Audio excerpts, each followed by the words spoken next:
many of his crimes, including numerous murders, while working as an informant. This is about an hour 45 minutes. Brazzo. Okay. I feel like I know you people already. How is that? Oh, darn, there I am. Okay.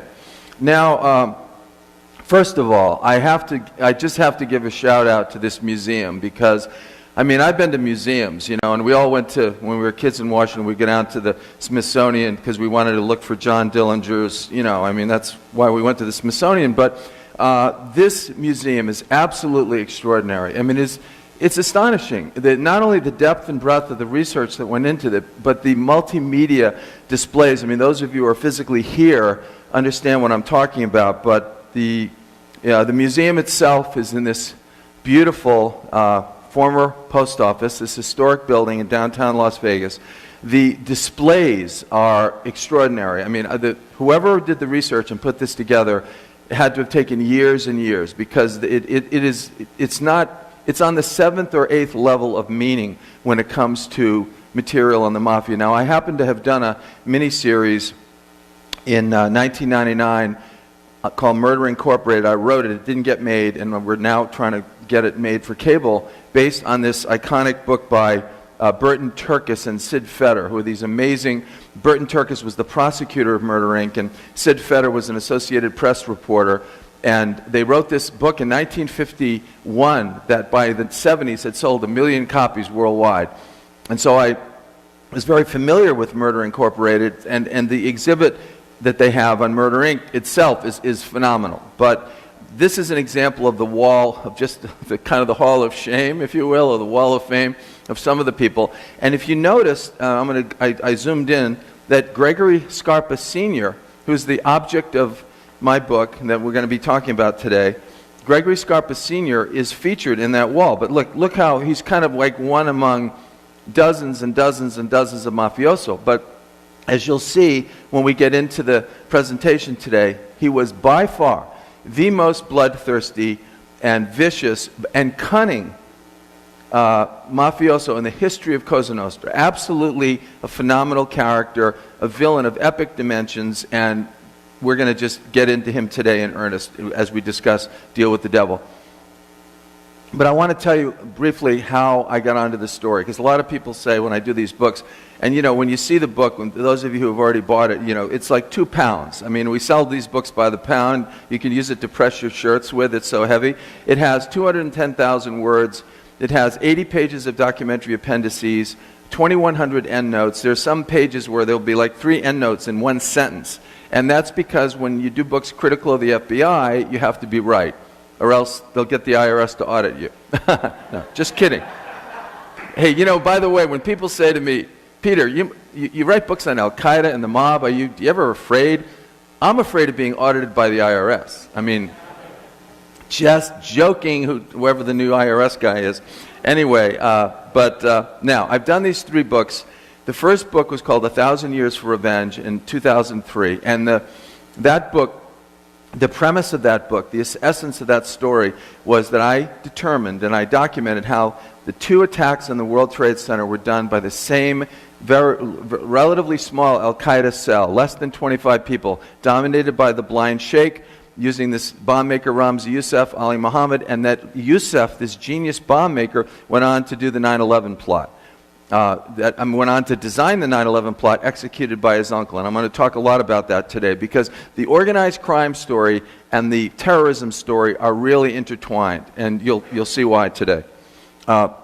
My second book, Cover Up, was supposed to be all about the 9/11 Commission, and then just months before the book was due to be, you know, to go to my editor, Cal Morgan at HarperCollins, I got this incredible treasure trove of evidence from a researcher named Angela Clemente, dozens of FBI 302 memos having to do with an organized crime figure who had stung a terrorist, and I'll get to that in a minute. So half of that book was devoted to the terrorism organized crime story. And my third book, which it's really a trilogy of books, Triple Cross, focuses on the character on the cover, Ali Muhammad, who was Al-Qaeda's master spy, and I'm going to talk about him in a bit. Ali Muhammad was actually from the unit that murdered Anwar Sadat in 1981, but he never got jailed for it because he was an elite Egyptian army officer who happened to be at Fort Bragg, North Carolina at the time on an officer exchange program, and later became Al-Qaeda's master spy. And you'll see in a few minutes the kinds of things that he did for bin Laden and Al-Qaeda. The other villain is Ramzi Youssef. These are the two principal members of the New York cell that executed the first Trade Center bombing, and then Youssef designed the 9/11 plot. Ramzi Youssef was a bomb maker trained in Wales, genius, a criminal genius, who came up with the original, hoping to knock Tower 1 into Tower 2, only to have that accomplished essentially on 9/11. Now, how I got from the terrorism story to the mob story has to do with an extraordinary event that happened in 1996. I have a cough drop in my mouth, and I'm just going to put it down on the table because I probably sound like I have marbles in my mouth. So, Ramzi Youssef is on, they captured him and rendered him back to New York. He's in the MCC, the federal jail in Lower Manhattan, and he's in cell number 1. And cell number 3, if you will, is Abdul Hakim Murad, who was going to be the original pilot. They were planning to execute the plot to take the towers down in 1995. They had a fire in their bomb factory in Manila. Youssef fled to Islamabad with KSM, his uncle. Khalid Sheikh Mohammed is his uncle. And Youssef was captured, Murad was captured, rendered back to the U.S. Khalid Sheikh escaped only to go on and bring the towers down in 9/11. In the middle of these guys, and this is one of these only in New York stories, is Gregory Scarpa Jr., the son of Gregory Sr., the principal of my book. And Scarpa Jr. is ratting out these two terrorists. They drill a hole in the wall of their jail cell, and they're passing notes back and forth. And Scarpa, because his father, as you'll hear, only did 30 days and 30 years of murder and mayhem for the FBI, Scarpa Jr. is photographing the notes for the FBI and ratting these guys out. And they actually discover Khalid Sheikh Mohammed is in Doha Qatar, hiding out, and they send the hostage rescue team, the elite FBI, kick the door in team, and they're told to wait, and Khalid Sheikh is spirited out of the country to the Czech Republic only to execute the 9/11 attacks. Okay? But that intelligence from Scarpa Jr. was absolutely genuine and could have, if all the dots were connected, and nobody's faulting the FBI in this case for that, but it could have literally terminated the 9/11 plot years earlier, okay? Now, there's a timeline on my website for people who are watching this, on C-SPAN. If you go to peterlance.com, you'll see on the right-hand side, kind of scroll down, a 32-page timeline that basically, so you don't have to take notes today. You can just enjoy this. There's no blue book exam on Monday morning. Just relax. But if you really want to, get into this, into the DNA of this story, and I tell you, you're going to go, no, that can't be. No, that can't be. And then in the Q&A today, you can challenge me, and we'll flip for it, and then you can see who's right or wrong. But if you read that timeline, you'll see that starting with the murder of Anwar Sadat at the top, I go through the whole story, and I connect the organized crime story, first through Ramzi Youssef, the Mozart of terror is what I call him in my first book. And again, who's his uncle? Khalid Sheikh Mohammed, the guy the FBI has identified since 2002 as the mastermind of 9/11. So the bombing in February 26, 1993, Youssef literally made a mistake of placement, not in bomb design. I know that's a small picture, but he actually, when he built this 1,500-pound urea nitrate fuel oil bomb and parked it in a Ryder truck on the B2 level, he hoped that he would knock the North Tower into the South Tower. In fact, he blew down through 4 floors of 11-inch thick rebarred concrete. That's how powerful the bomb was. But, in fact, it didn't work because, it just blew downward. So he literally went over to Jersey and he was watching the smoldering towers, grinding his teeth, and he promised that he would take the towers down eventually. And on 9/11, his uncle did. The plot executed that he designed in Manila in 1975, executed by his uncle, happened. So now we're back. That's my introduction, and that's what you're going to hear. I'm going to pay this off in spades later on in this presentation. But let's get to the reason you're here today. Let's get to the Mafia story first, okay? This is a picture that the UK Daily Mail did a piece on my book when it first came out about 3 or 4 weeks ago. this great tabloid from England did this story, and you'll see this is Greg Sr. dancing with Linda Shiro, his guma, his common law wife. And in the middle up there is the horse's head scene from The Godfather, the cover of the book, and then Mississippi Burning, because wait till you hear how Greg Scarpa Sr. is the guy that solved the Mississippi Burning, or as the FBI called it, the Ms. Burn case, characterized, portrayed in that movie with Gene Hackman. Greg Scarpa Sr. had various nicknames. They called him the Killing Machine. In fact, he reveled, by the way. He felt that he had a license to kill. And he would sign notes, KM, Killing Machine. They called him the Grim Reaper, Hannibal Lecter, the Mad Hatter. I mean, he had various names because he stopped counting after 50 murders, which makes him the most prolific killer in the history of Cosa Nostra, bar none. To stop counting after, and it makes him one of the top serial killers of all time, by the way. Anyway, he only did 30 days and 30 years in prison. Why? Because from 1962 forward, he was a top echelon criminal informant for the FBI. His briefing memos went directly to J. Edgar Hoover himself. Over the years, 3 separate organized crime strike forces, one in Newark, one in Chicago, and one in Brooklyn, tried to put him away. Good people in the FBI and the Justice Department are trying to get this mad dog killer off the street, and other members of the FBI who are protecting him and keeping him on the street. These are a couple of the homicides that he did. Vincent, in the upper left corner, is a guy named Vincent Fazaro. He shot him while he was stringing Christmas tree lights with his wife. Christmas lights on his house. Over to the right, that's Nicholas Black Grancio, was sitting in his Toyota Land Cruiser outside a social club when Scarpa rolled up in a car and he was going to shoot him. The gun jammed, and Larry Mazza, his killing partner, just shot him in cold blood. Down below in the left-hand corner, Joe Brewster DiDomenico. He was Scarpa's adopted son for all practical purposes. Not legally adopted, but he was like his second son. He was the best. He was the godfather to Joe's child. He was the best man at Joe's wedding. Okay, Joe was the best man at Gregory Jr.'s wedding. That's how close he was. But when Scarpa Sr. got word that he might rat him out as a source, as a federal informant, he was murdered. Now, 26 of the homicides happened on the watch of R. Lindley DeVecchio. Roy Lindley DeVecchio, one of the most powerful FBI agents in history. He ran 2 organized crime squads in the New York office. He ran the Bonanno Squad and the Colombo Squad, and Scarpa was a member of the Colombo family. He taught informant development at Quantico at the FBI Academy. He was the case agent on the famous Mafia Commission case that propelled Rudy Giuliani into Gracie Mansion and then with his eyes on the White House. So you get an idea of just how powerful Lynn DeVecchio was. And for the last 12 years of Scarpa's tenure with the Bureau, he was his contacting or control agent. Now, Scarpa had an incredibly complicated life as a mob guy, but listen to his personal life.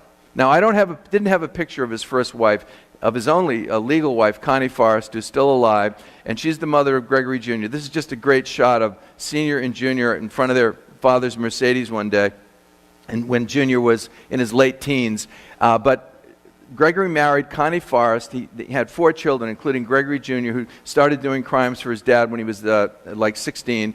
And Gregory Sr. shipped her off to a horse farm in New Jersey. Now, he was so wealthy, you're going to hear the kind of money he made, that he actually had a farm that could produce thoroughbred horses. Okay, that's the kind of, guy he was, earner. And so he shipped Connie and the kids off there, and he'd visit on weekends. He then took up with this incredibly gorgeous young woman named Linda Diana, who had been dating wise guys since she was 15 years old. And he had 2 kids by her, Joey and little Linda, but she married a guy named Charlie Shiro so that the kids would feel like they were legitimate, if you will. I mean, not that those words have any meaning, but you know what I mean. And so Shiro didn't know that they were not his kids. So she'd leave in the morning from her house with Shiro, and she'd go over and visit Greg. And finally, when Shiro found out, he divorced her. Of course, it wasn't a very aggressive divorce, considering who she was hanging out with. But anyway, while he's living common law with Linda, and while he's commuting to New Jersey to his legal wife, he goes off to Las Vegas and marries Lily Dejani, former Miss Israel in 1975, who looks like Gina Lollobrigida, okay? The guy is already married legally once, common law, and now he buys an apartment this is the marriage certificate. It's in the back of my book, on Sutton Place. And if you can't see it really, but if you get, at the top it says, Lily DeJohnny's address, 36 Sutton Place South, apartment 6 something, New York, New York. Sutton Place, for those of you who know Manhattan, is the most exclusive block in Manhattan. For cash, he bought an apartment for cash on Sutton Place and set up her as his mistress there. So he would commute. So he was a multitasker, among other things, this guy. I mean, obviously. So, but listen to this. Now, he was also incredibly protective. Gregory Sr. would basically kill, like one time on a bank job, this guy named Donnie Soma in 1980 happened to criticize Gregory Jr., who was working as a lookout. And he just said something like, hey, Greg Jr. should have been more prepared. Not really serious criticism. So Scarpa Sr. had this ironically named social club called the Wimpy Boys. That was what they called it. I never could understand. Nobody could tell me where they got the name Wimpy Boys. And so he tells Donnie to come over. So they're like 6 guys. A couple of guys are playing cards in the front room, and Scarpa Sr.'s in the back with a couple of other guys. And Donnie Soma walks in, has no clue what's about to happen. And Scarpa says, so I understand you criticize my son? Yeah, and he's starting to talk. Scarpa pulls out a gun, shoots him dead right on the spot. Brains over, splatter all the other guys in the room, and they're like in shock. These are hardened, wise guys, and they're like, I can't believe what I just, okay? And Scarpa goes, later on, he said, I wish I could dig him up so I could shoot him again. That's how rough he was. Now, that's what he did to a guy who happened to criticize his son. And yet, if we can go back to the slide now, Paul, I have this amazing director here. Paul is trying to keep track of all this. This guy, Larry Mazza, was a handsome delivery boy. Looked like, this is like when he's in his 30s, but when he was young, was 18, he was a young stud like Frankie Avalon. So Linda sees him bringing groceries one day, and she goes to Greg, hey, Greg, I like to fool around with him. Would you mind? No, sweetheart, whatever you want, Not a problem. So he used to come over and make love to Linda, and Greg Sr. would be in the house watching. Larry had no idea who this guy was. And he's like, stooping, as they say in New York, but guess what? You'd think he's going to get killed, right? He's going to get erased. No, he took a liking to Larry, and he made him schooled him in bank robbery, getaway car driving, and eventually homicide. And during the Third Colombo War, Larry became his main killing partner. So go figure, as they say in Bensonhurst. All right? These are some of the guys in the last Colombo War that was in. Now, there were 3 wars in the Colombo family. The Persico War in the early 60s, the Gallo Wars in the early 70s. I'm going to talk about that. Joey Gallo killed at Umberto's Clam House. And then this 3rd war for the takeover of the family. Now, this is a family with 130 made guys compared to like 600 in the Gambinos, and yet they have an incredibly violent history. Nobody knew until now why. And the reason is because they have this agent provocateur on the inside who's getting FBI intelligence and using it to whack off, either eliminate by murder or indictment, all the guys in the family around him, inciting violence. So the 3rd war for the Colombo family takeover was instigated by Scarpa using FBI intelligence. This is one of the guys that died, Hank Smurra. And all of the debriefing memos on Scarpa went directly to every FBI director, including J. Edgar Hoover, starting with J. Edgar Hoover, all the way up to Louis Freeh was just coming in when Scarpa's reign of terror ended. Now, this is incredible. I have this on my website, peterlance.com. Those of you who are watching on C-SPAN, go to peterlance.com, and on the upper left corner you'll see you can download this. This is how manipulative and brilliant Scarpa was. This is 1962 now. This is before Joe Valachi sang. We're going to get there. And he gives J. Edgar Hoover the entire Mafia playbook, the Mafia Commission down to the level of captain, all the names. He gives them the secret induction ceremony, punishable by death. Who does he give it to? The director. So these memos, if you go back and we look at the memo at the top, it says, to the director, that's the director, okay?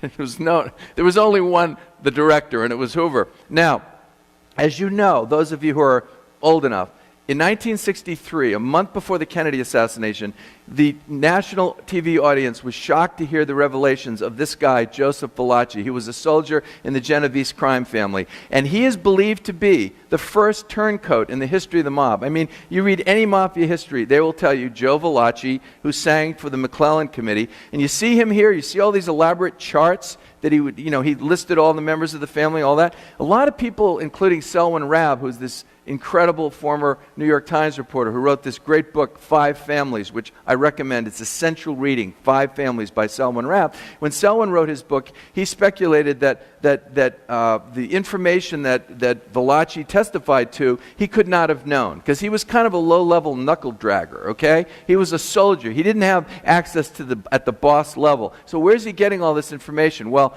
Selwyn Rabb speculated that it was through illegal wiretaps that Hoover was using around the country, and that they just would feed all that information. They used him as the vessel. No. Selwyn, that was good. I would have thought the same thing until I started reading the 1,153 pages of secret airtels that were released under the Freedom of Information Act pursuant to a lawsuit by Angela Clemente, and they are part of what my book is based on. And those airtels, starting with that one you saw a few minutes ago, lay all of this out 16 months before Valachi sang to that committee. Now, I'm going to have to put my glasses on. This is part of the thing. It says that he describes the boss or representante, who is the head of the family, is automatically the head of the family member of the organization, called the commission, names the commission. Then there's the underboss, consigliere, okay? Capo regime, or captain. These are the terms you later heard in The Godfather for the first time. Well, this information came in 1962, June, to J. Edgar Hoover. At the bottom he says, good fellows, also known as button men or soldiers. These terms are synonymous and indicate that the persons are members of the organization who have not yet attained any rank or position of authority. So basically he's giving the mafia for dummies to Hoover, okay? He's like giving him the playbook on organized crime. And remember, including the secret induction ceremony, which was punishable by death. With this oath, I swear that if I ever violate the oath, I may burn. The way they would do it is, as you remember, there'd be a group of people, and they'd count down various numbers around the table till they came to one guy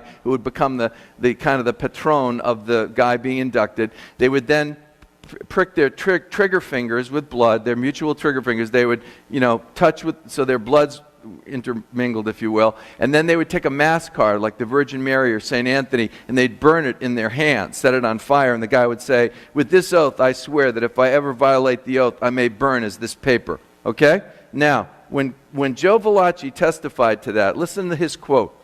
This is the worst thing I can... I'm doing Valachi now, it's not very good.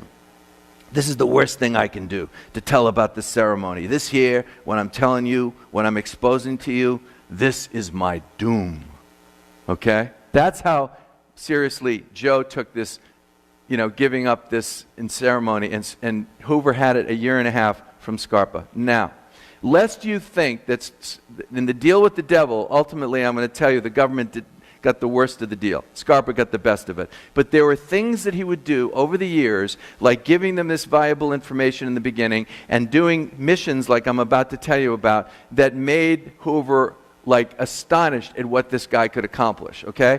Remember the famous Mississippi burning case, Goodman, Schwerner, and Cheney, these heroic young civil rights workers down in Laurel, Philadelphia, Mississippi. They are kidnapped by the Ku Klux Klan and murdered. Their burned out station wagon is found. Bobby Kennedy flips out. It's at the height of the civil rights movement. They send hundreds of agents down to Mississippi, scouring the swamps and the land, looking, where are the bodies, where are the bodies? It's the biggest story of the summer, okay? And what do you think happened? In the movie, that, of course, remember Gene Hackman and Willem Dafoe, in the movie there's a black FBI agent who comes down and solves the case. Well, there were maybe a dozen black FBI agents back then. That's not what happened. What happened was that Hoover sent Gregory Scarpa Sr. down. I don't want to leave this slide on for too long. He sent Gregory Scarpa Sr. down, and he literally kidnapped the mayor of a town who was a Klan member, and he took him to a cabin in the woods, and there's an FBI agent outside who had knowledge. And first, Scarpa takes a gun and puts it to the guy's head, and he says, where are the bodies? And the guy gives him some bogus information, and he checks it with the FBI agent. No. So, in other words, the guy's more afraid of the Klan than he is of this this guy from Bensonhurst, right? Okay, in the beginning. And then he takes the gun and he puts it in his mouth. Again, gives him bogus information. Finally, takes out a straight razor and starts to unbuckle the guy's belt, and that's when the guy gave him this awful scene. These three beautiful young men buried beneath 15 feet of clay under an earthen dam. 2 years later, this is another FBI memo. Hoover asked for a special to go down to break the case of Vernon Dahmer, another heroic civil rights leader who was firebombed to death. Okay, these are really important moments in the history of the civil rights movement. And sure enough, Scarpa was flown to Mississippi. First, he and Linda went to the Fontainebleau Hotel in Miami for a couple of days of R&R. Then they take them over to Mississippi, and they take him into a hotel, and he's given, gun, etc. And basically, he breaks that case as well. But that case is interesting because the guy that he basically tortured was called Lawrence Bird. He had a TV and appliance store. He went into the store and this time he's actually working directly with an FBI agent, and they buy a TV pretending to be, just good old boys buying a TV. So as they bring the TV into the alley to load it into their car, they grab the guy, Bird, throw him into the trunk and take him out and literally extract their version of waterboarding back in the day, and they get the confession. So now, Scarpa was in the Colombo family. This is a picture of Joe Colombo. And those of you, again, who are mafia aficionados know that Joe Colombo was the first boss who ever kind of steps outside of the secrecy of the mafia. He got kind of too big for his britches. He would go on talk shows, and he created this thing called the Italian American Civil Rights League. If you look up in the upper right-hand corner, that was their logo, big, with the Italian flag colors, green, red, and white, number 1. And he basically was kind of he called it a civil rights league. He was kind of comparing the mafia to what was the discrimination of, other ethnic groups in America at the time. And this thing got momentum. They started picketing the FBI offices, which used to be on the Upper East Side of Manhattan. And Scarpa Sr., Greg, was like picketing every day. He was often the spokesman. At night, he'd go back and rat out Colombo to the FBI, okay? And so, like the first year, the FBI thought it was going to blow over. The first year they had a rally, 50,000 people showed up at Columbus Circle. It got so big that Sinatra gave a concert at the Felt Forum to raise money for it. They actually got so powerful that they got Aaron Spelling to take the name Mafia out of their series, The FBI, with Ephraim Zimbalist. Can you imagine that? They got Al Ruddy, the guy, that producer of The Godfather, to take Mafia out of The Godfather movie. There's no mention of the word the Mafia in The Godfather. Okay, that's how powerful they got. But Joe also got powerful, and the other bosses on the commission, including Carlo Gambino, started to get jealous. And at the second rally in Columbus Circle, I happened to be there that day. I happened to be working a few blocks away. 50,000 people were there, and a young African-American named Jerome Johnson, supposedly posing as a cameraman, fired the shot, and he was mortally wounded, but he took years to die. He was in a coma for years. I have evidence in my book that Scarpa Sr. may have had something to do with that, but that's too long a story to get to now. Here's a little bit of a lighter story. Look at this guy, Joseph the Animal Barboza. Now, he was in the New England Cosa Nostra of Raymond Patriarca, who was the boss, if you will, of Whitey Bulger. You're all familiar with the Whitey Bulger trial, which is going on now. Whitey Bulger's story, where Whitey was a top echelon informant, and his control agent or contacting agent is John Connolly. That is like a Disney movie compared to the story I'm going to tell you today. Because Whitey is accused of 19 murders, and John Connolly, his control agent, is doing life for having leaked information to him. The Justice Department is vigorously trying to convict Whitey Bulger. It didn't happen in the same scenario with Linda Vecchio, and we're going to get to that in a minute. Why the Justice Department was vehemently against Linda Vecchio going down, where they supported the conviction of John Connolly in Boston. But this guy, Anthony Barboza, the animal, decided to flip or turn at some point. And the word was that he was going to do a memoir, kind of like, remember the Valachi Papers, that famous bestseller that Valachi did? It was made into a movie with Charles Bronson, written by the great journalist Peter Moss. Well, the rumor among the mob was that this guy, the animal, was going to tell a story that would embarrass Patriarca. So this is, I'm going to try and read, this is a teletype, February 15th, 1968. to the director and to the Boston office, okay? Important, advised Joseph Colombo, I have to get close, by LCN, La Cosa Nostra Commission member, recently returned from trip to Miami. Colombo confided to informant, and the informant is Scarpa, okay? Trip was not a vacation, but a favor for Raymond Patriarca, New England LCN boss. Patriarca, aware that Colombo, a close friend of singer Frank Sinatra, requests that Colombo get Sinatra to intercede with author known to Sinatra, who is presently writing book based on information from stool pigeon, who was Barbosa, right?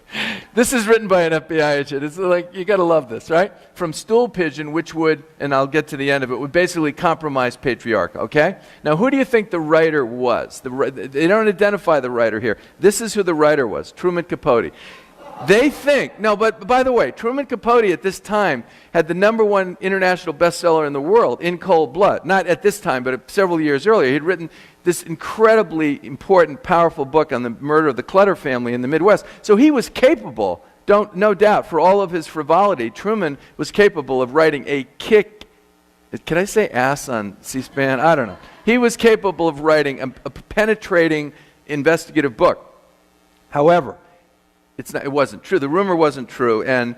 But here's why Patriarca thought the rumor was true. Frank Sinatra and Mia Farrow, his then young wife. A lot of people don't even know that Mia Farrow of Rosemary's Baby fame and other great, Woody Allen's former Guma or wife, I'm not sure. But anyway, great actress, married to Sinatra briefly, and they went to this famous thing called the Black and White Ball that Truman Capote threw for Katharine Graham, chairman of the Washington Post, one of the most famous social events of the last part of the 20th century, and Sinatra was there. So the thought was that Patriarca figured that he knew, and Truman threw the party, that Sinatra could lean on Truman. But Sinatra was smart. He didn't get to be the chairman of the board, for no reason. So the end of the thing says, Colombo said he sat with Sinatra in Miami and who characterized author as bad and ruthless individual. Sinatra said he would, quote, do anything for Colombo, but that this author might even tell of Sinatra's efforts to muzzle him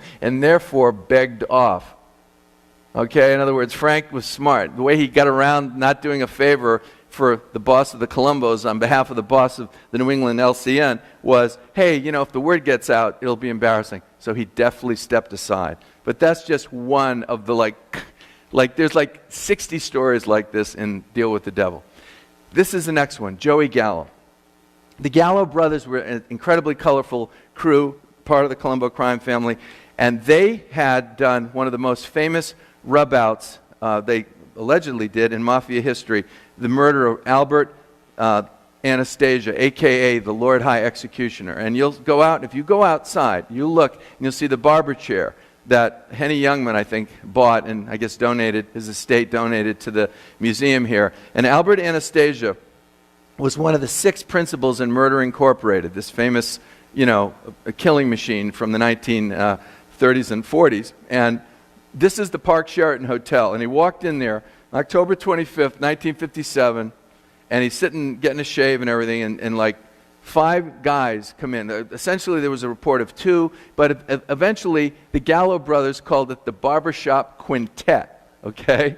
And they all had fedoras and masks and everything, and he was shot to death, okay? Well, that, again, I'm tying that into, the guy into Murder Incorporated, Anastasia, one of the principals, and again, that's just a little plug for my book. I have a new version of Murder, Inc. that I wrote a new forward to that's available at my website and online and et cetera, and I'm going to be signing some copies later today.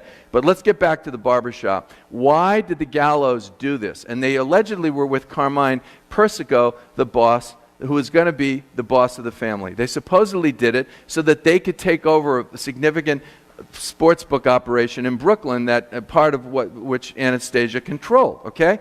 Well, they didn't get that. The boss of the family decided to stiff them and not, compensate them for this job. So the Gallo brothers, 2 things happened. The Gallo brothers broke away, and Carmine earned his nickname, the Snake.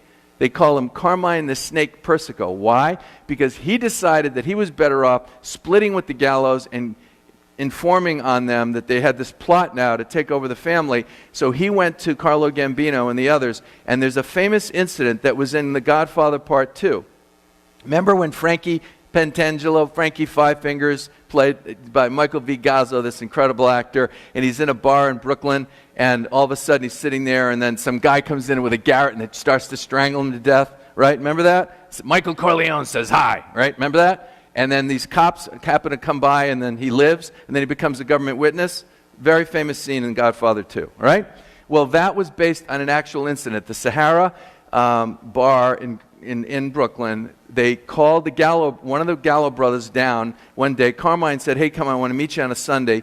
And sure enough, that's exactly what happened to the Gallo brother who came there. He was strangled, and the cops happened to come by, and he lived, Larry Gallo. So that is a true story. So now the Gallos flipped out, man. They went hyper-violent, and they decided to take their revenge. And, so Joey later went to prison for a while, and he was the first suspect, by the way, when Colombo was shot. They thought Joey Gallo was the one. Joey Gallo, however, and as I say in this book, I have new information that I believe Gregory Scarpa engineered Joey Gallo's murder. Joey Gallo was murdered. The last morning of his life was on his birthday, and the mob they're great on like ironic, certain kinds of events, just like Al-Qaeda, and they'll pick an event. So he just married this beautiful young woman, and she had a little girl, and they're up at the Copacabana, the famous, nightclub where the great scene with Ray Liotta in the beginning, where he takes Lorraine Bracco in through the kitchen.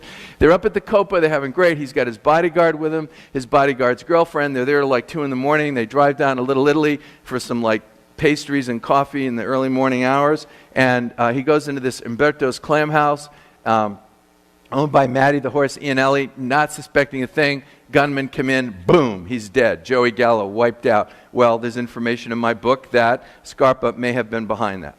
Now, the second there were 2 contacting agents that kind of ran Scarpa in the early 60s. The second one was called Anthony Nino Villano. He was a real Brooklyn guy. He was like a wise guy in his demeanor, and very effective, by the way. And he wrote a book called Brick Agent. He actually has a memoir. And I got a lot of great information from his book because he had fictional names, but we knew who the Scarpa character was, and I was able to corroborate some of that information. Now, this is a list of Scarpa's arrest record, okay? 30 days, he does 30 days in jail in 40 years. His first arrest was September 1st, 1950, possession of a firearm, indictment, breach of peace, theft of interstate shipment, possession of stolen goods, consorting with thieves and criminals. Some of these sound almost cute, these crimes. All the way up to his final arrest in August of 1992 for murder in the Third Colombo War. But he only did the 30 days. Now, he was open very briefly in 1960, closed, and then formally opened as a top echelon informant in 62, and then stayed open until 75 when he was closed for 5 years. It was during the 5 years when he didn't have the FBI's protection that he got pinched by the NYPD and did the 30 days. And as his son Greg Jr. told me, my dad could not do time. Okay, that was one of his things. He could not do time. So now, Lynn DeVecchio comes along in 1980. He was a supervisor, as I said, of the 2 squads in New York, taught informant development at Quantico, case agent on the commission case. Now, Anderson Cooper Lynn had a book come out a year ago, and I like to plug all authors here, okay? So I plug Selwyn Rabb's book. I plug the Valachi papers. Now I'm going to plug Lynn DeVecchio's book. We're going to win this thing. And it came from this famous incident during the Third Colombo War where this guy named Larry Lampazzi is murdered by Scarpa, and Chris Favo, the underling to Lynn DeVecchio, comes in and tells him, and he goes, we're going to win this thing! Like he's rooting for Scarpa, okay, in the war. It was like, and Favo was like shocked by that. Well, later Lynn dialed back and walked it back and said, no, I was just, the FBI is going to win this thing. That's what he was saying. But who even roots over somebody being murdered, right? Especially if you're an FBI agent. You don't celebrate the death of anybody. Well, anyway, so that line showed up in the last episode of The Sopranos. If those of you who are Soprano buffs, that's in there. Remember Frank Pellegrino, who, by the way, presides over Rayo's, the greatest restaurant in New York, the hardest restaurant to get in. They call him Frankie No, because he goes, hey, can I get it? No. Everybody that calls up, the rich and famous, no, sorry, we're full, But anyway, he's a great guy, Frank Pellegrino. Love the guy. Actually went up there with a good friend of mine, Jimmy Moss, a former detective, and we brought a couple of copies of my book last time I was in New York. And so Frank said he would give it his read. And I'm looking, Frank, I hope you watch C-SPAN because I'm hoping for your review one of these days. Anyway, Lynn DeVecchio writes his book called We're Going to Win This Thing. Anderson Cooper does a piece on 60 Minutes, okay? And now this is a shot of Lynn taking Anderson over to, he's telling him how he opened Scarpa, how he, reopened him after he was closed for 5 years. And he says, I pulled up outside, this is where he was living with Linda Shiro, and I got out, I walked up to knocked on the door, and certain words to the effect of, I basically confronted him, I said I needed some help, and 2 weeks later, he became he began to cooperate as an informant. That's Lynn DeVecchio's story, okay? Okay, now, look at this. In one of the airtels that I find, this is from Lynn DeVecchio, FBI 209 memo to D.C., July 1st, 1980, from Lynn DeVecchio.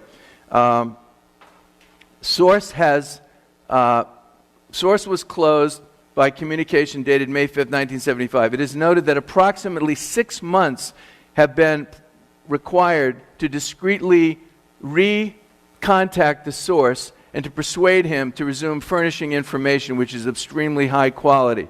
So Lynn DeVecchio himself tells the Bureau, in 1980, it's taken him 6 months to open Scarpa. He tells Anderson Cooper, and he puts in his book that he did it in 2 weeks in the summer.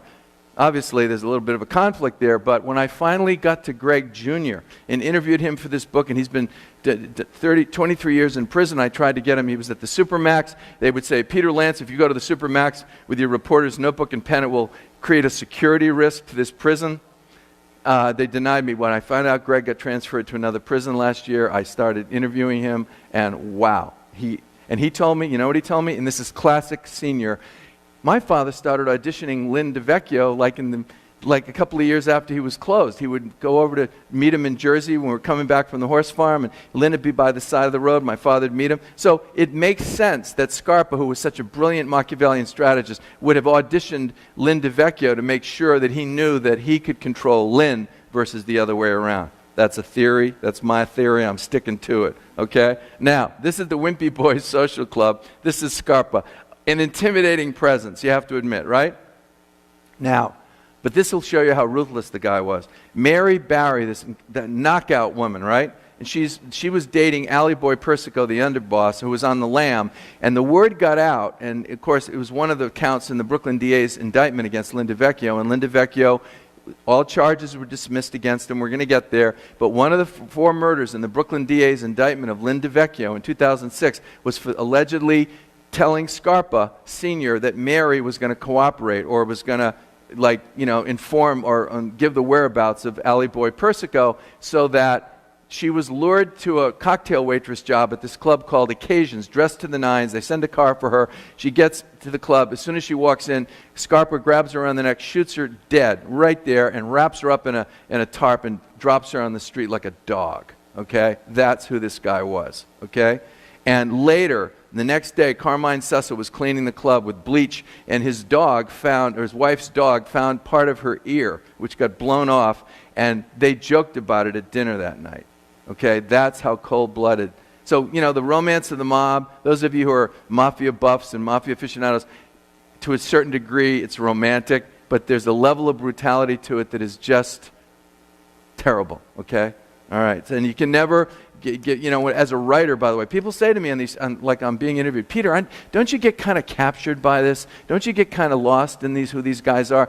And the term moral capture was what a federal prosecutor later used to describe what he thought happened to Lynn DeVecchio, hanging around with all these guys. He would wear a pinky ring. He would dress like a wise guy, wear gold jewelry. Every other word in his vocabulary was an F word, because he says in his book, I had to get with these guys. I had to be, like them to convince them to, trust me. Well, in fact, after a certain point, the Stockholm Syndrome happens, right? You begin to potentially cross the line. So as a journalist, as fascinated as I am by this stuff, I have to every day audit myself. Don't fall in love with these guys, okay?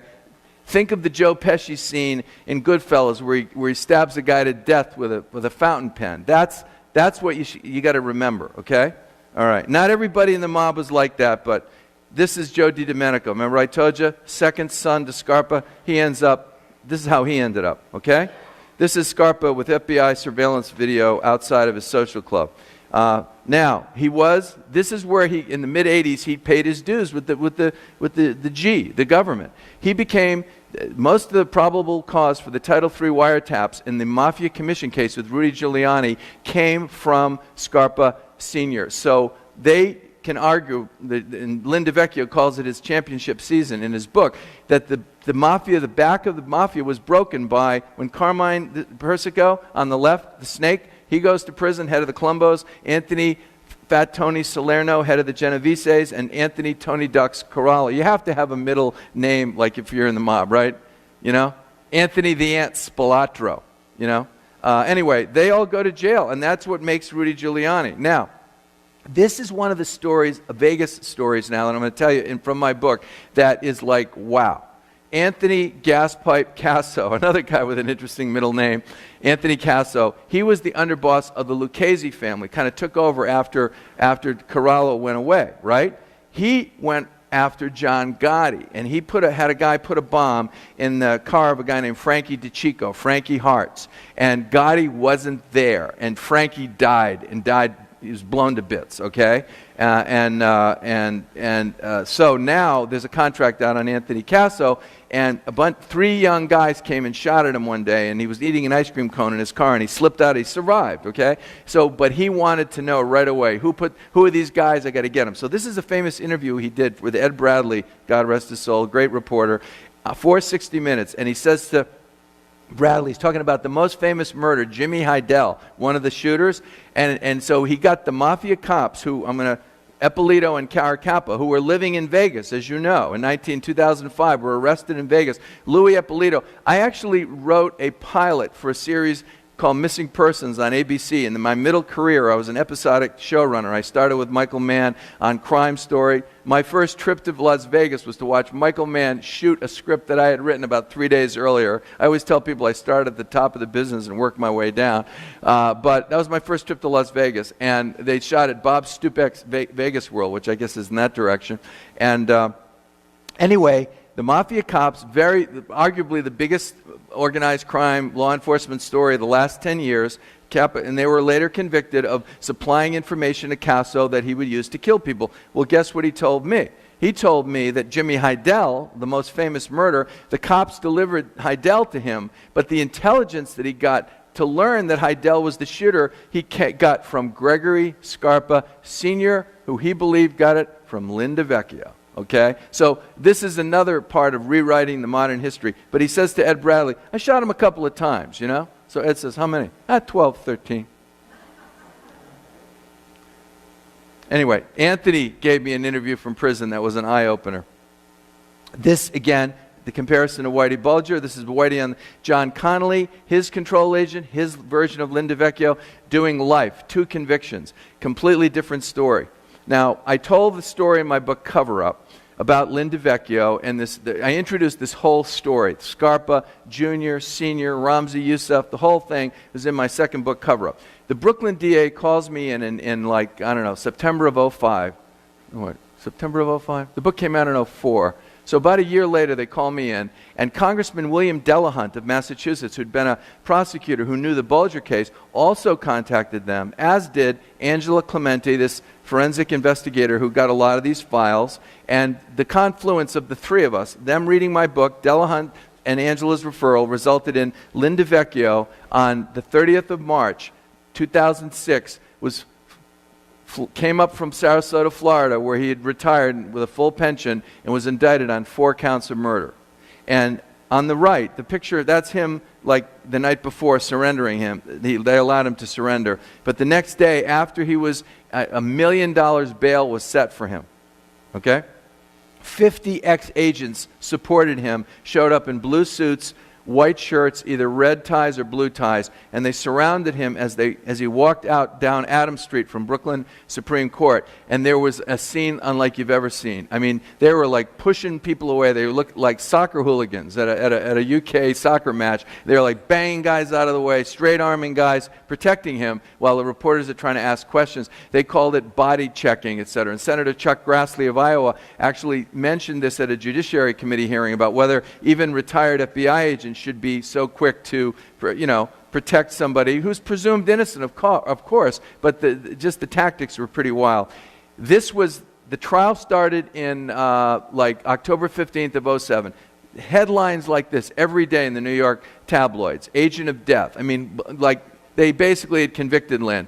But the star witness, one of the star witnesses, was Linda Shiro, the woman I told you was his grandma. And it was alleged that by these reporters. Now, on the left, you're going to see Jerry Capisci, one of probably the most famous and probably the greatest contemporary reporter on organized crime. He has had a column called Gangland in the New York Daily News for years, and then in the New York Sun. He even had played himself on The Sopranos. I mean, you know. So Tom Robbins, the guy in the middle, had worked with him at the Daily News. He was then at the Village Voice, and they had interviewed Linda in 1997 for a book they were doing, and they claimed that they, you know, it's kind of suspicious. They claim that they just happened to look for the tapes just before trial. Of course, they'd known for a year and a half she was going to be a star witness, but whatever. On the right is Mike Vecchione, and a lot of these names sound familiar. By the way, I'm a mezzo abruzzese. I'm a half Italian, okay? So at least half of my book is accurate, all right? You have to... Anyway, no, but Mike Vecchione was the prosecutor. Linda Vecchio was on trial, and so Jerry Capisci, who, by the way, when Linda Vecchio was at the height of the Colombo War, okay, like, you know, the war had waged from 91 to 93, 14 people killed, including 2 innocent bystanders, 6 people literally that Scarpa killed himself. And Lynn, there's no doubt, was leaking information to him that led to some of the deaths, which is why the Brooklyn DA indicted him. Capisci and Robbins wrote about it, and they knew that Linda Shiro was going to be one of the star witnesses. So Linda allegedly lies, and they abruptly end the trial. And look at the headline, 2 weeks later. Talk about a reversal of fortune. Mall tape frees G-Man, Mall being Linda Shiro, okay? And Lynn couldn't be happier. And you know what he did that night with his wife? They celebrated at Sparks Steakhouse over champagne. That's where Paul Castellano got whacked. He was given his own little note of irony to the thing. And I don't. But listen to what Judge Gustin Reichbach said. This is his decision dismissing the case. Here's what he said. What is undeniable was that in the face of the obvious menace posed by organized crime, the FBI was willing to make their own deal with the devil. They gave Scarpa virtual criminal immunity in return for the information, true and false, he willingly supplied. Not only did the FBI shield Scarpa from prosecution for his own crimes, they also actively recruited him to participate in crimes under their direction. That a thug like Scarpa would be employed by the federal government is a shocking demonstration of the government's unacceptable willingness to employ criminality to fight crime. That was he died about a year ago. Now, why should we care? By the way, is anybody antsy? Anybody need to go to the bathroom, or they want to leave and go to a tour? Are you all enjoying this? I like to take the temperature of my audience. No, applause is unnecessary. No, just kidding. But okay, so now I'm going to give you the why should we care, okay? Because there's nothing more fascinating than a good mob story, a good saga.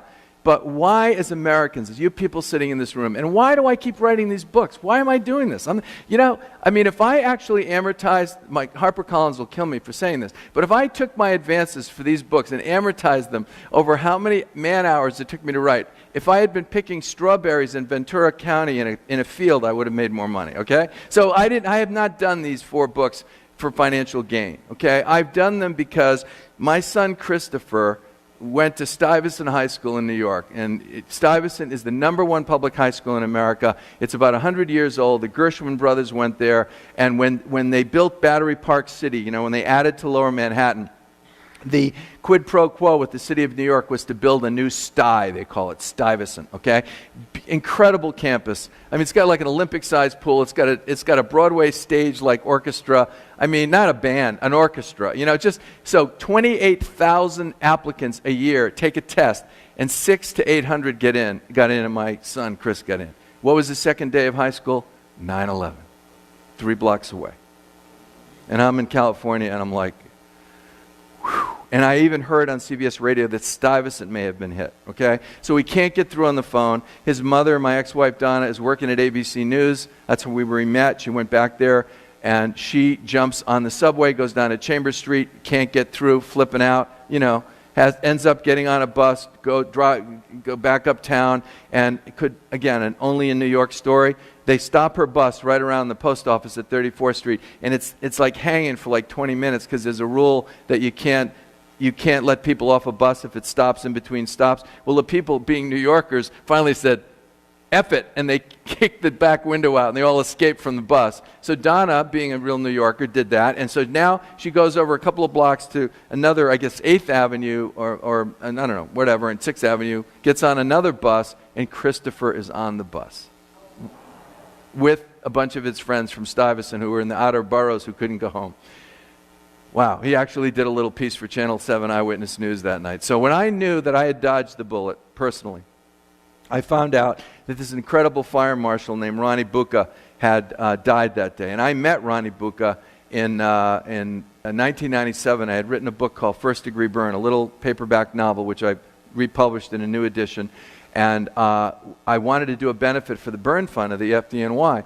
And Penguin, so we asked, I went to the fire museum, and I went to the FDNY. I said, what can we do to raise money? Because I would sell this book in guys that have burn scars, So they go, well, let's get, have them donate like 500 copies. We'll get the Fire Museum in Soho. We'll get the Burns, the Bell Society, which is a list of all the rich guys in New York who wish they were firefighters and they were kids. And we'll raise money. I said, great. My publisher won't give me one book, okay? So I basically had a 3-book deal. I broke my deal with them, and I said, forget about it. I bought 500 copies, and we made like 10 grand that night, okay? And one of the guys that night was this fire marshal named Ronnie Bucca. We went out to the Soho Grand drinking, as you can imagine, after an event like that, and there's my rabbi was Louis Garcia, the chief fire marshal, who's like, that's a New York term for mentor, half Cuban, half Puerto Rican, incredible guy, sent his son to Harvard, his daughter to Yale, the American dream. And then a little Irishman named Jimmy Kelty, and this guy named Ronnie Bucca. And Ronnie, and I signed his book, This is Fiction, You're the Real Thing. That's what I happened to write in his book. Gave it to him, and he was talking that night at the bar. He said, I'm telling you, he's talking about the towers. He said, they're going to come back and hit the tower. And like everybody, by now, Louis and Jimmy had heard this story from Ronnie like a million times. Oh, come on, Ronnie. Well, the reason he said this is that he was in military intelligence. He was a Green Beret in the reserve, and his posting was DIAC, the Defense Intelligence Analysis Center at Bolling Air Force Base. And he would go down there on weekends, and he heard about this guy, Ramzi Youssef, that the original bomber had been in Manila after he fled New York. And before they rendered him back to New York, the Philippines National Police got some evidence that there was this plot involving hijacking airplanes and flying them into buildings, and that they'd given it to the Southern District Feds, and nothing happened. Okay? All right? Now, this is like 1997. Okay? All right? This is like a year after all this happened with Youssef. So this guy was hot on this. And he said he thought they were going to come back again from below. He didn't envision the planes, okay? Until he heard about that plot. So now, Al-Qaeda, this is the significance of what I'm about to tell you. They have, in any great military organization, you need two things. You need operations and intelligence. You need guys blowing things up on the ground, like Ramzi Youssef, and you need a spy, Ali Muhammad. Ali Muhammad had been in the unit that had killed Anwar Sadat. He literally was adopted by Dr. Ayman al-Zawahiri, who formed al-Qaeda with bin Laden. He was vectored to the CIA in Hamburg in the mid-'80s and blew his cover, and he was put on a watch list. What does he do? He flies into America, seduces a woman on the plane, because he was a stud, okay? Seduces this woman. They get married at a drive-through wedding chapel in Reno, Nevada. A month later, now he's living in Silicon Valley. Anybody that wants to come in, come on in. Come on to my house. Come in, please. There's seats in the back, you can stand. So anyway, he's now set up an Al-Qaeda operation in Silicon Valley. He then enlists in the U.S. Army. Now, this is an ex-Egyptian Army commando. And he goes in as an enlisted man to stay under the radar, and he ends up where? Fort Bragg, North Carolina, at the John F. Kennedy Special Warfare School, where the elite Green Beret train. And on weekends, he's coming up to train this cell that I'm about to tell you about. You see this photograph? This is an FBI photograph of surveillance from one of hundreds of photographs taken over 4 weekends in 1989, when George Bush's father was president. 1989, Calverton, Long Island. Two of the people photographed, Mahmoud Abu Alima, the Red, and Mohammed Salema. You're going to remember them in a minute. They're all photographed over 4 weekends. The Bureau was onto these guys. They followed them for the El Farouk Mosque, okay? Of the men photographed at Calverton, okay? trained by Ali Muhammad, the guy I just told you, the spy. And over on the left, you see that's a surveillance picture, okay? 3 of them were convicted eventually in the World Trade Center bombing. 2 were convicted in the plot to blow up the bridges and tunnels into Manhattan. 1 of them killed Rabbi Meir Kahane, who was this famous rabbi who was murdered in Midtown Marriott Hotel in 1990 November, who I say was the first blood spilled by Al-Qaeda on American soil. And all of them were trained by Ali Muhammad in a cell funded directly, we now know, by Osama bin Laden. Okay? And I put that in my first book, 1,000 Years for Revenge. This cell was dominated by the blind sheikh Omar Abdul Rahman, who is the Prince of Jihad. And when I finish this today, he is as hot as he's ever been. He is the guy behind he inspired the Benghazi attacks. He inspired the hostage incident in Algeria in January. He's the guy that got Morsi elected president of Egypt for the Muslim Brotherhood because he issued a fatwa from federal prisons telling the brothers in Egypt, you better elect this guy. So this guy this story is as contemporary as it gets, okay? But we're going back now 20 years. The blind sheikh comes, Rabbi Meir Kahane is speaking, and El Sayed Nosser, an Egyptian, one of the guys from Calvin, using the very gun that they photographed him on, posing as a Sephardic Jew, okay, comes in, shoots the rabbi, runs out. There's a gun battle on Lexington Avenue. There's an alert postal inspector. He shoots Nosser. He's wounded. Now, 2 ambulances rush to Bellevue. The rabbi dies. He lives in parallel stalls. This is a shot taken by a wonderful man named Shannon Taylor, who's given me permission to use this shot of the rabbi dying, right? Now, Ali Muhammad trained this guy, okay? Muhammad and Salema, also trained by Ali Muhammad. They were the getaway drivers that night, okay? When they go to this guy's house in Cliffside Park, New Jersey, like everybody, the world shows up, you know? Like the FBI, the Joint Terrorism Task Force, Jersey State Police, New York State Police, NYPD. There's like 500 uniforms in this neighborhood, and they find 47 boxes of evidence, including things written in Arabic that say the destruction of the enemies of Allah by exploding their civilized pillars, their high world buildings. If they had a blinking light flashing at the Trade Center, it could not have been clearer what was in the works with this cell, okay?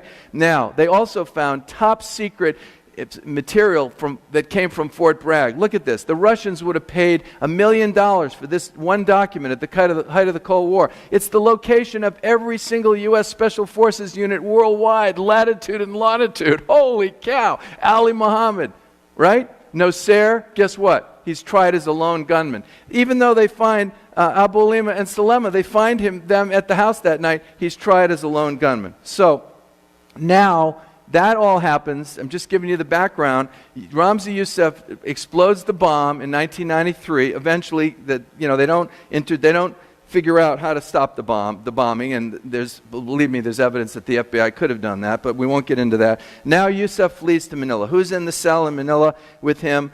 Khalid Sheikh Mohammed, his uncle, a guy named Wali Khan Amin Shah, and Uzbeki, who Bin Laden loved, and this guy.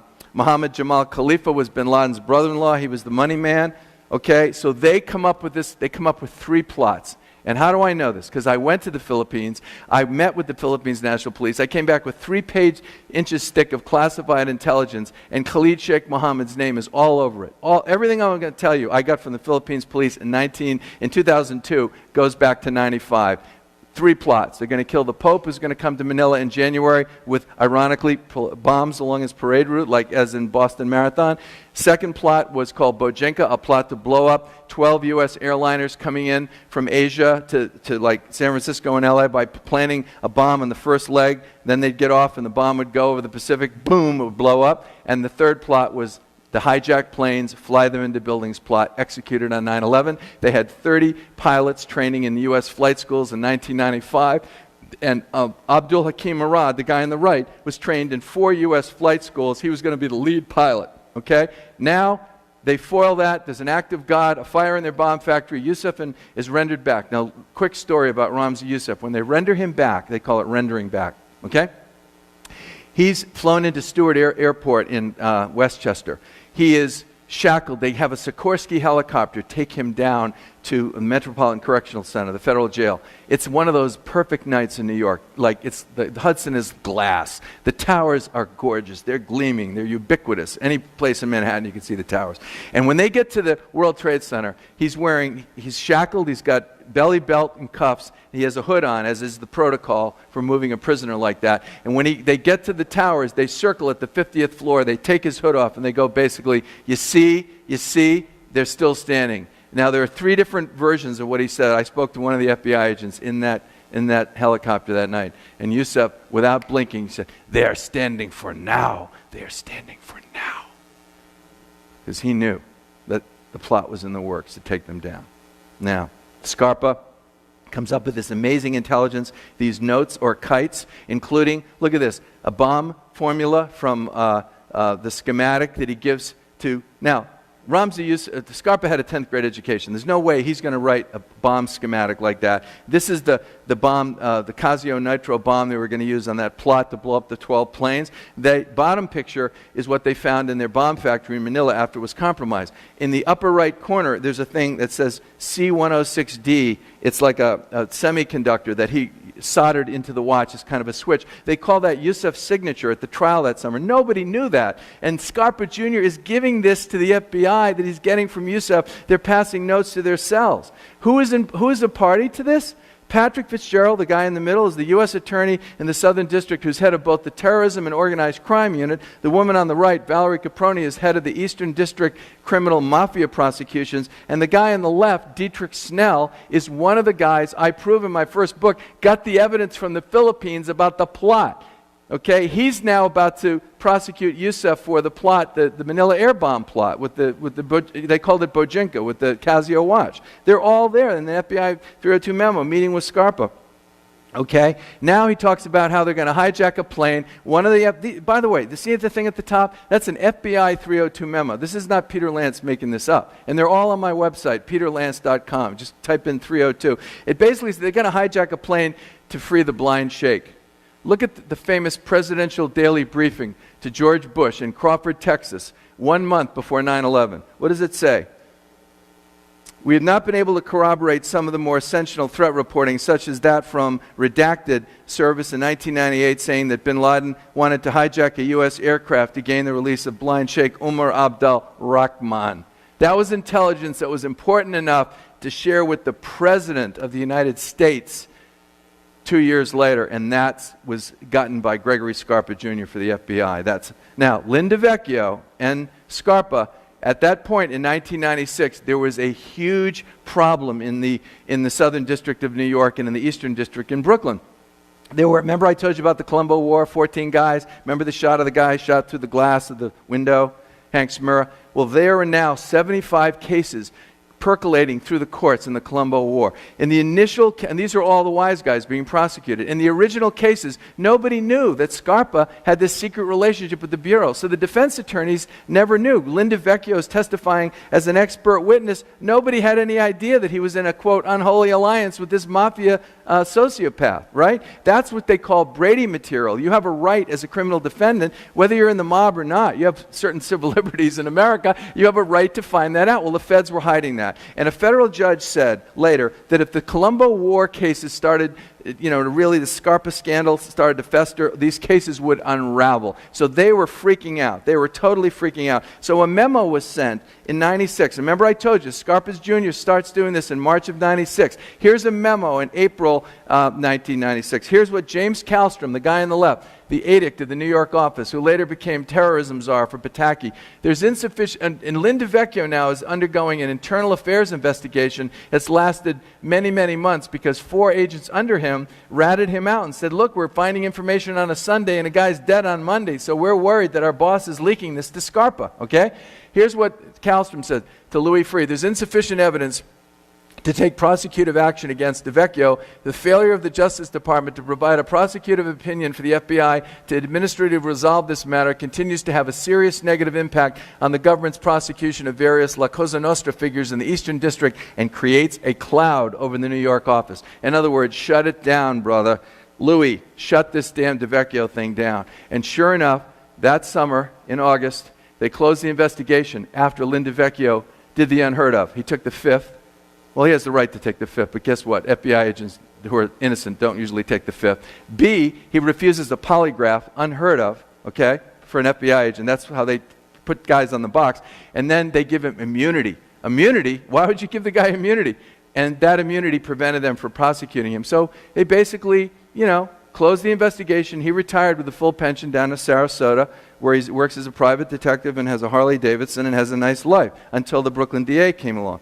This 11-month treasure trove of Al-Qaeda intelligence, the feds decided to call it a hoax and a scam. They came up with this theory that it was completely fabricated which is absurd. How could Gregory come up with this stuff, and why would Ramzi Youssef give it to the feds? He's putting himself in various murder conspiracies.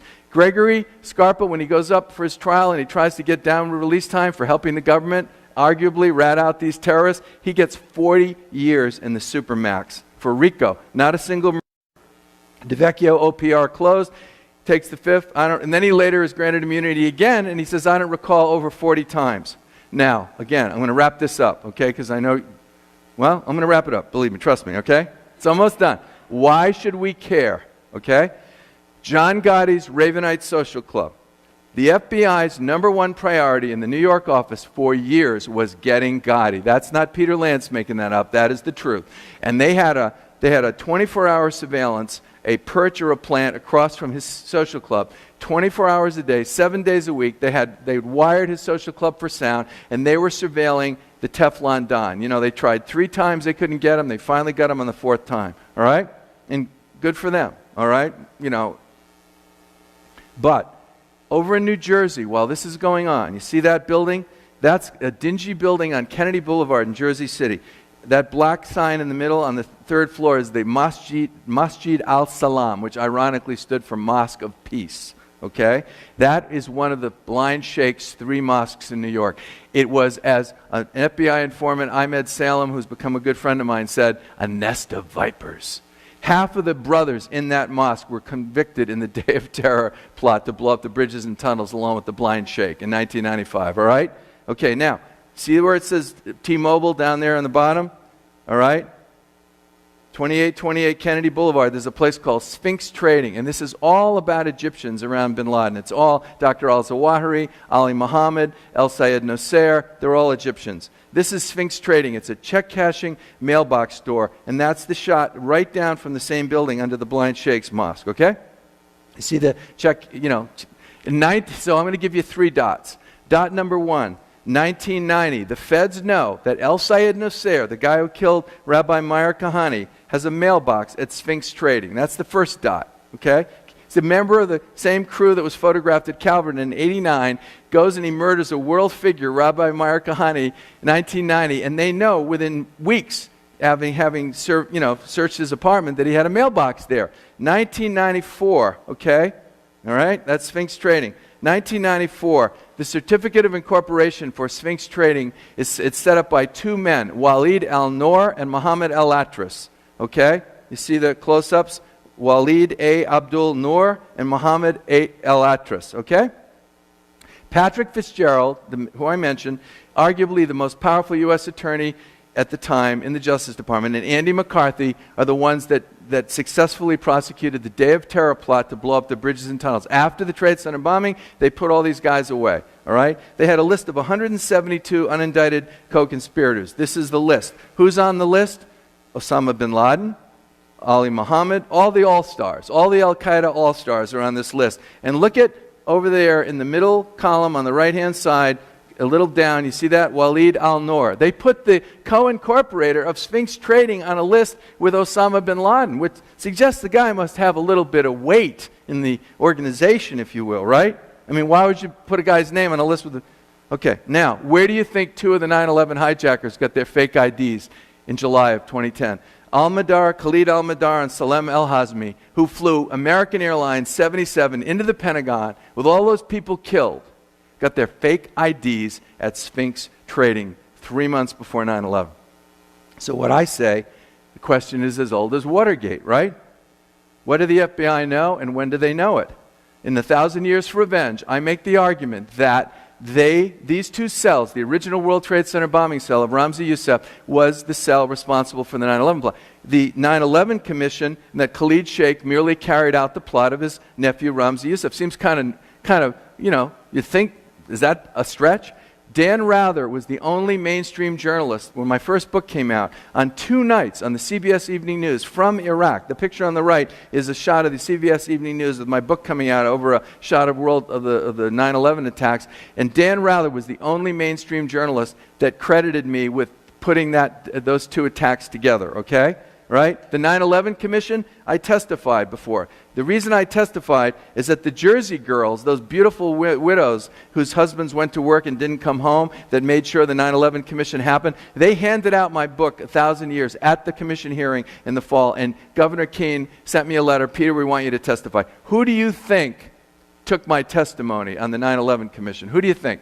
Dietrich Snell, the guy who was the very guy that was one of the people that got the information from the Philippines, who apparently ignored it in 1995. They make him not a witness, they make him senior counsel to the 9/11 Commission. So do I testify in an open hearing? No. I testify in a windowless conference room on March 15, 2004 at 26 Federal Plaza, and there's no recording equipment and no stenographer. Staff Statement 15 says, listen to this, this is the 9/11 report, which is nominated for the National Book Award. Whether Ramzi Youssef became a member of Al-Qaeda remains a debate. He's part of a loose network of Sunni Islamists. Now, this is the only mention of Peter Lance in the 9/11 report, is this little footnote, and this is not my ego talking, okay? I gave them reams of evidence proving that the 2 plots were connected, and at the very end of this footnote they go, Lance states the Philippine officer declined to identify these officials. Peter Lance, basically they're talking about how I got from the Philippines that the plots were connected, right? If such information was provided to a U.S. official, who would have been Dietrich Snell, we have no indication that it was written down or disseminated within the U.S. government. Incidentally, KSM says, Khalid Sheikh Mohammed says, he never discussed his idea for the planes operation with Murad, the pilot, a person KSM regarded as a minor figure. They are using to thwart and refute me, Khalid Sheikh Mohammed. Now who was waterboarded 83 times. That's like using David Berkowitz for the central witness on the Son of Sam murders, okay? But that's the 9/11 Commission report. So now, get this. I'm almost done, I promise. April 2010, New York Times, in federal court, a docket number for global terror. The U.S. Attorney for the Southern District, after denying the 9/11 Commission denying a connection between the 2 attacks, Patrick Fitzgerald denying it in a 2005 interview, they amend the superseding indictment on Ramzi Youssef from the 1993 bombing, which is that indictment you see on the left, to include Khalid Sheikh and every death on 9/11. They finally came around, which is why I keep doing this, because you just chip away and try and tell the truth and try and document the truth. Eventually people listen, and that is what happened. Now, has the FBI learned anything? Has the Justice Department learned anything from these misplaced priorities? Because what do I say? I'm saying that if they had devoted 5% of their energy that they devoted to monitoring John Gotti's Ravenite Social Club, and they had set up a perch or a plant across from Sphinx Trading, they would have been in the middle of the 9/11 plot in July. And with all the chatter that was going on that summer, I mean, look, I'm hypothesizing here. We can never say for sure, but I think it's pretty clear that they had the ability to monitor Sphinx Trading under the nest of vipers, and they could have done it, didn't take any probable cause, and they might have been in the middle of the 9/11 plot. So now, in January of 20, they have this huge headline. Eric Holder gets up, biggest mafia bust in history, 127 mafioso. Millions of dollars are spent in 2011, and guess what? Less than 30 of those guys were made members. Many were geriatric. 2 are in their 80s, several in their 70s, a couple in their 60s. And, again, why? So now we come back to me, the 3 greatest mafia stories ever put on film, right? Godfather 1 and 2. We don't talk about the 3rd one. I mean, Francis had to be drinking his own wine, whatever. Goodfellas and Casino, right? The second leg of the Triple Crown. And my good friend Nick Pileggi, and he is my good friend. Nick Pileggi is a prince, by the way, and incredible journalist turned screenwriter. And Goodfellas and Casino, and then, of course, the 7 seasons of The Sopranos. Would anybody disagree right now that is the gold standard, when it comes to mafia stories on film.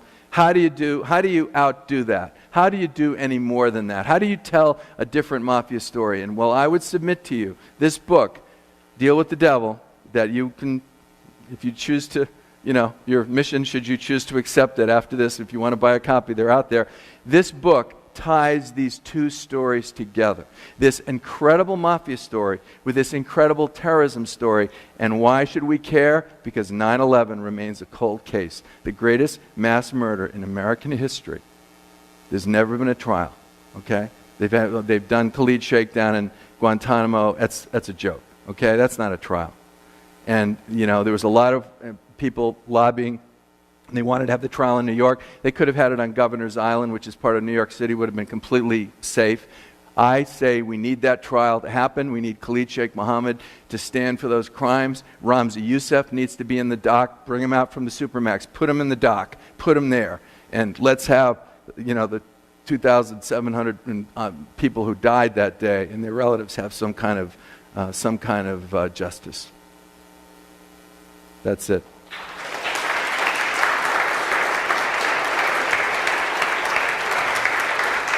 So now, those of you, if you want to take a quick potty break, those that have to, but we're going to have questions. And this is C-SPAN now. This is, we're lucky enough to have this. It's being recorded, and, they're going to air it fairly soon, I think, from what I understand. So those of you, as soon as they get set up and we know that they can take a shot, and when I say take a shot, I'm speaking metaphorically.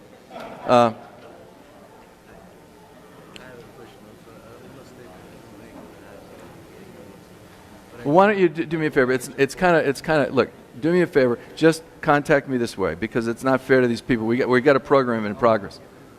Okay, call me. We have a program in progress here. We're still rolling, right, guys? C-SPAN. Are we still going? Okay, so let's do questions. We have microphones. We're going to have Monica's going to come up and this lady, come on up and just. Oh, you want me to sign your book?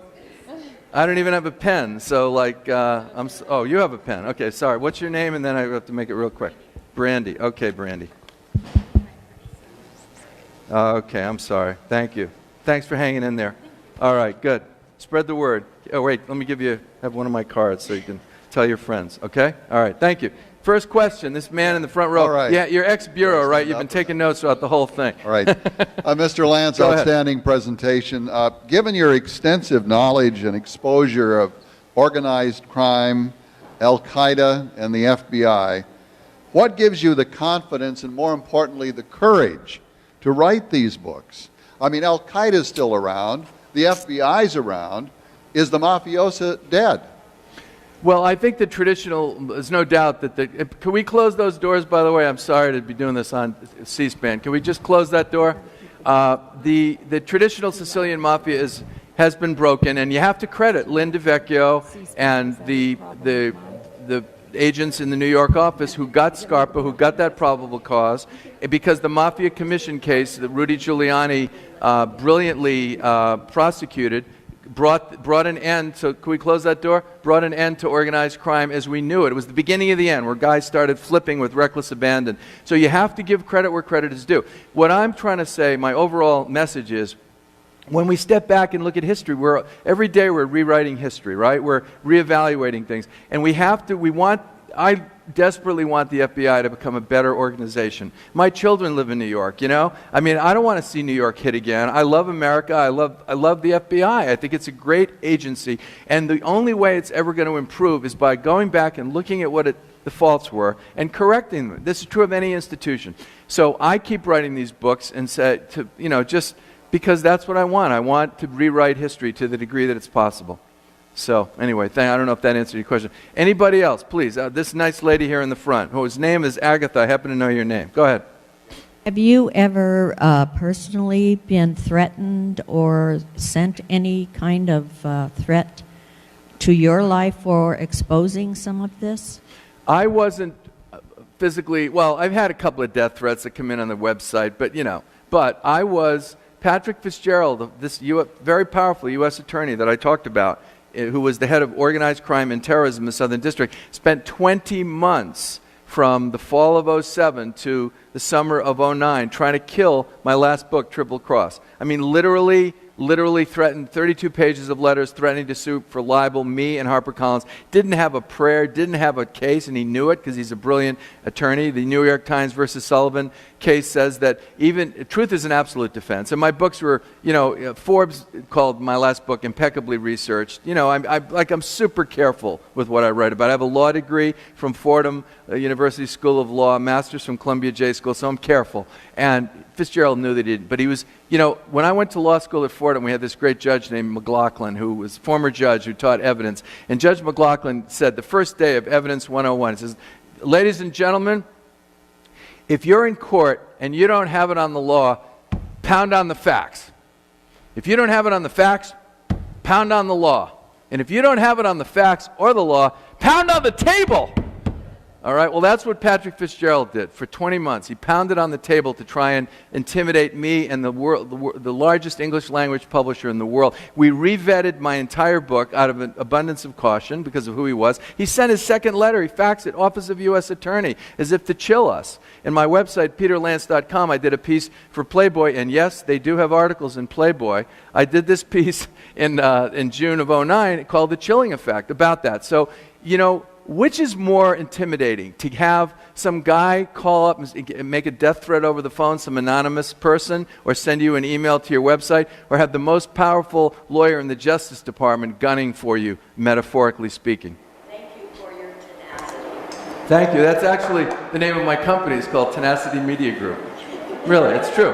I used to have a sailboat called Tenacity. Tenacity, look, I think there are several great qualities in any person. Tenacity, imagination, the willingness to think outside the box, loyalty to your friends, and, devotion to your family, but tenacity. Yeah, thank you. Thanks, Agatha. Please, a couple more questions, please. This lady over here, we've got is there any chance you could come forward so they could see your beautiful face here on C-SPAN? Come on. I'd just like to know whether the Lockerbie, Scotland crash was connected to any of these groups. The Lockerbie crash was clearly Libyan-based. The two guys who are former Libyan officials were convicted most recently. One of them was extradited on, quote, hardship, and then he died eventually in Libya. But there's no doubt that was Libyan-based. But I have a whole theory about the crash of TWA 800, which has come into the news of late because of the 17th anniversary and because of this documentary. And if you go to peterlance.com, you'll see my theory. In fact, I just happened to Google TWA 800 in my name recently when this documentary came out, and I was shocked to find that on Wikipedia, on the page with all the alternate theories, the missile theory, electrical, various theories, my theory has gotten the most credence on Wikipedia, and you can't write that yourself. Somebody did that.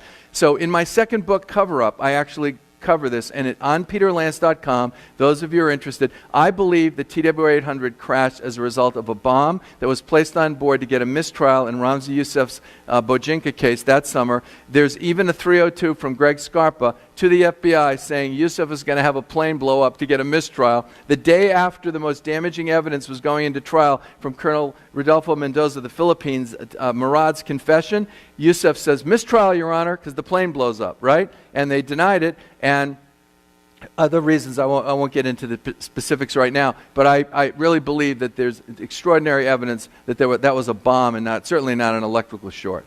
Okay? Somebody else? Anybody else? Come on, there's got to be somebody disgruntled ex-member of either the Mafia or... Yes, this lady right here. Okay. Well, I just have a comment and appreciate the education, because I've always heard people saying, well, the government knew about 9/11, but I didn't really understand, where that idea came from. But well, look, the inside job theory people and I are at great odds. I don't believe 9/11 was an inside job, okay? I mean, it's ridiculous. And, there's a whole question about why Tower 7 fell and all that in the afternoon. But I believe what I've uncovered over the years in these books, starting with 1,000 Years for Revenge, is actually almost more disturbing because what it suggests is years and years of negligence, and to the point of criminal negligence. Now, I didn't use the term criminal negligence. Harry Samet. Harry Samet was the FBI agent in Minneapolis who tried to get a FISA warrant on Zacharias Moussaoui. Remember the guy that called him the 20th hijacker who wanted to learn how to fly a 747 but didn't care how to land one? Remember that guy? And this guy, Harry Samet, was the best of the best. He was an ex-F-14 pilot. Top Gun, okay? And he became an FBI agent in Minneapolis, and he was desperately trying to get a FISA warrant so they could search the briefcase of this guy, who later confessed that he was going to fly into the White House for what reason? To free the blind sheikh. Huh? Okay, so at his trial, Harry Samet, risking his career, said, I believe the brass in my chain of command in the FBI were criminally negligent. That's Harry Samet, an FBI agent. So, you know, there's the whole notion that the 9/11 Commission, and by the way, the 9/11 Commission was staffed, half the staff were from the very agencies that they were supposed to be auditing, okay? 25% of, there's a Robert Wyndham is a former producer for NBC News, or maybe a current producer, I think determined that something like 25% of the footnotes in the 9/11 Commission report, of which you saw mine is a good example, were from people who were tortured or waterboarded. How reliable could they be? And the 9/11 Commission is citing them as footnotes, including Khalid Sheikh Mohammed, to dispute my findings. So, you know, it's like people think that these institutions protect us. And I think more than ever, people are cynical about that, in a good way. It's actually skeptical is a better word. I like to say I'm a skeptic and not a cynic, because if you're cynical, you always say the glass is half empty. I never say that. I always say the glass is half full. I want to be proven wrong. I try and think the best of everybody, really. Because if you wake up in the morning, you know, when I audit myself, by the way, as a reporter, I always say, every single day, I swear to God, this is what I say. Of course, I talk to myself, right? You know, I live and work alone, so who else am I going to have conversations with? But I say to myself, I say, listen, man, are you trying to fit the evidence into some preconceived theory of what you want to write about, and you kind of jam it in, and, you know, or are you letting the facts take you where they will? If you're going down this road and you're wrong, you have to have the courage to back up and go down the right road. And that's what I do every day. I audit myself that way. And that's why people on the left and the right and the middle embrace my work. You know, I was, you know, liberal to begin with in my political life, and I've become a little bit more conservative, as Rudy Giuliani is often quoted as saying, if you're a liberal if you're not a liberal when you're 18, you don't have a heart, and if you're not a conservative when you're 25, you don't have a brain. I don't know if I agree with that, but I naturally become a little more conservative in life, but I pick and choose the issues. I really look at each individual issue. That's why I think it's outrageous that Congress is gridlocked in the way they are right now, and that there's so much partisan bickering. There's no debate. There's no, hey, let's just sit down and figure this out, okay? And that's my approach to journalism, is that I want the truth, once Justice Learned Hand says, comes from a multitude of tongues. And that's what I try and embrace in my work. Anyone else before we wrap it? Yes, sir. Wait, what? Wait for the mic. Wait for the mic. I have two questions. Yes, sir. A prior presenter here not long ago was Michael Franzese, also a Colombo guy. I'm sure you know him. Oh, he invented Very, the gas very well. tax scam, or he benefited from it. Yeah. I read his book, and he gave a great presentation. By the way, your presentation is super, super, super. Thank you. I'm not a made guy, but I wondered. I'm a former altar boy in the Catholic Church, so I don't know if that counts. I took the oath, you know. What? I wondered after his presentation and reading his book, he seemed to be quite honest about his career, but he mentions no murders, no really. Well, yeah, I mean. And you might comment on that if you know anything. Well, no, I don't know enough. Look, I don't know. I know I mentioned Michael once in the book because he was actually listed once as the Forbes magazine did the top 50 richest mobsters, and I think he was way up in the top 10 because they had this amazing thing called a gas tax scam that the Russians invented, and they seized on it, where they'd siphon off a couple of cents a gallon on every gallon of gas in the tri-state area. Imagine how much money that was. And Vic Arena, who is the acting boss of the Colombo family, in whose name the Colombo War was supposedly fought, No.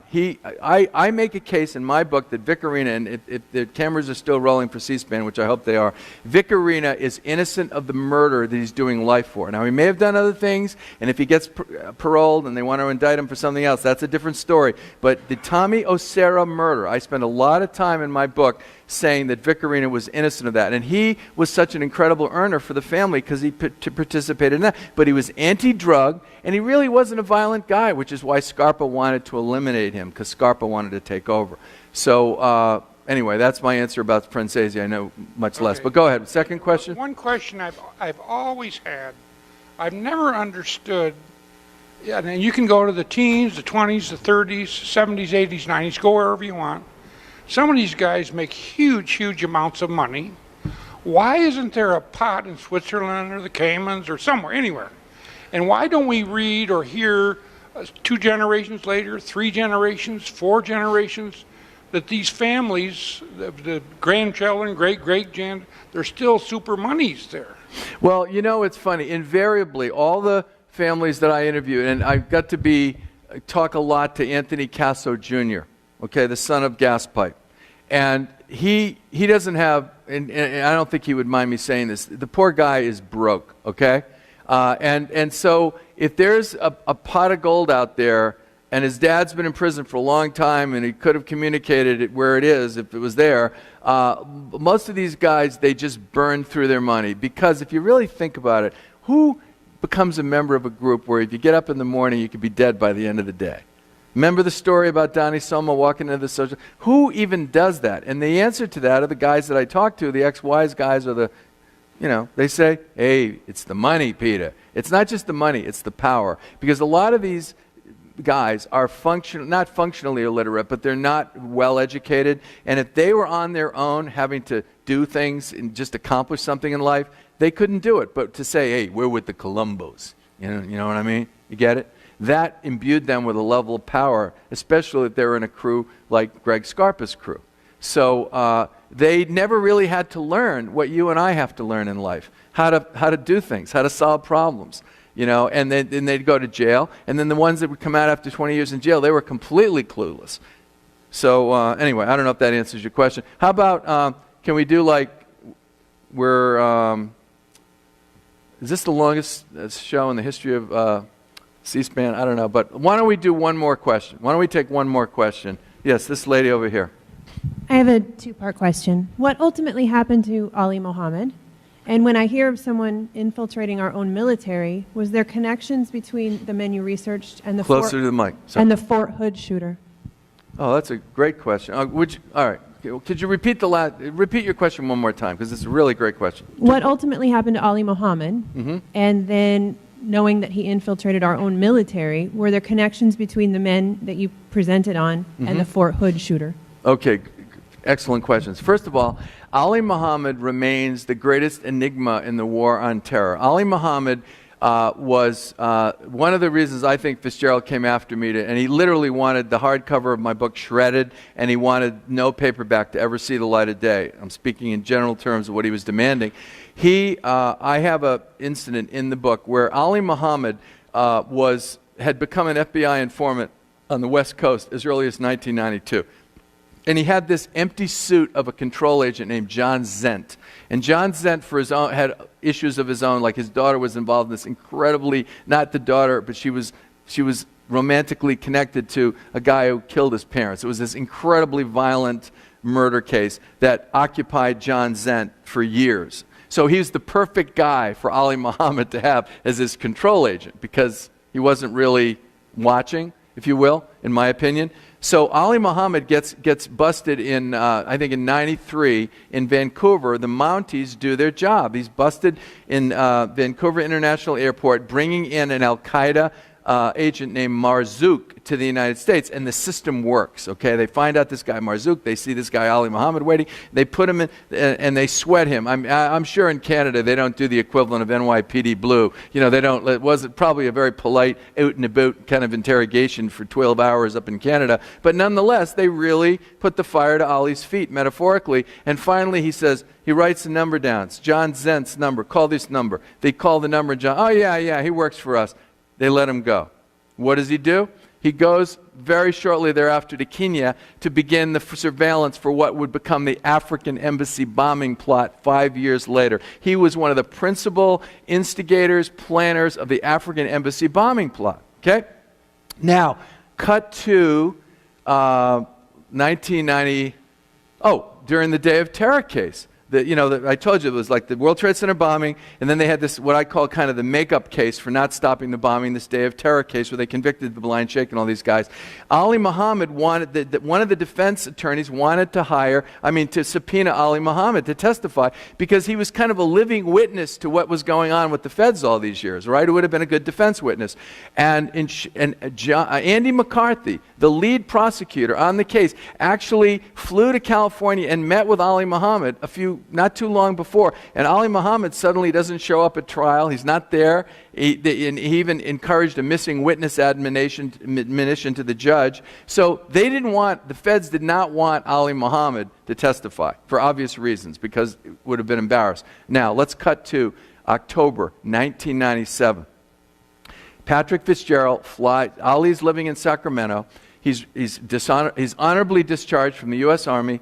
He's living in Sacramento, and Patrick Fitzgerald goes to Sacramento and has a sit-down with him at a restaurant near the State House.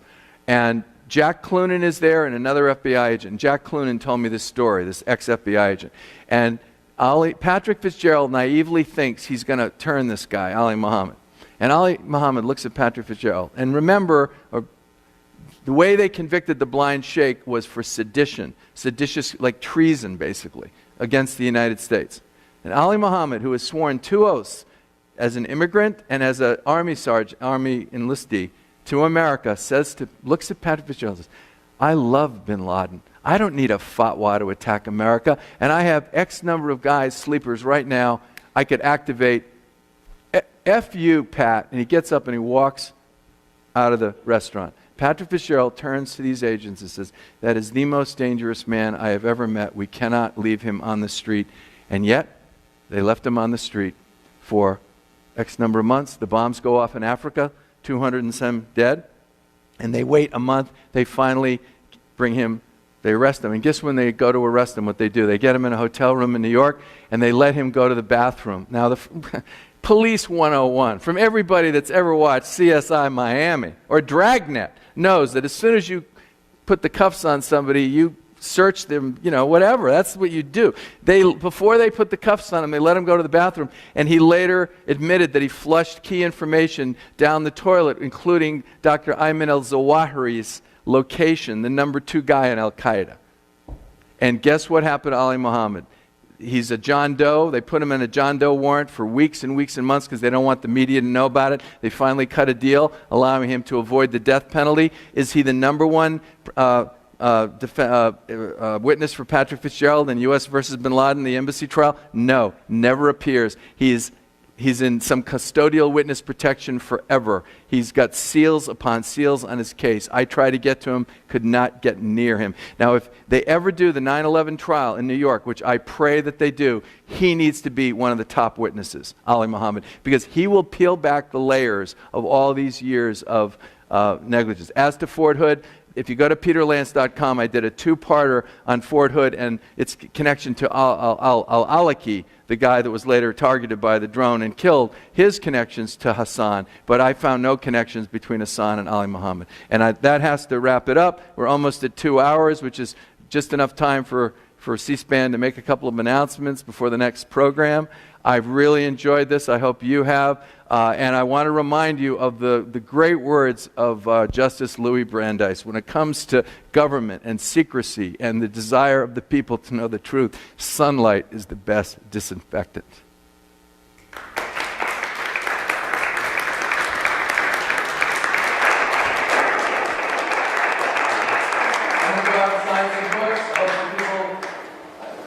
Get unwired, Brian, and oh, it's definitely Kindle, yeah. So, are you happy? All right, good. That's I'm going to shut myself off.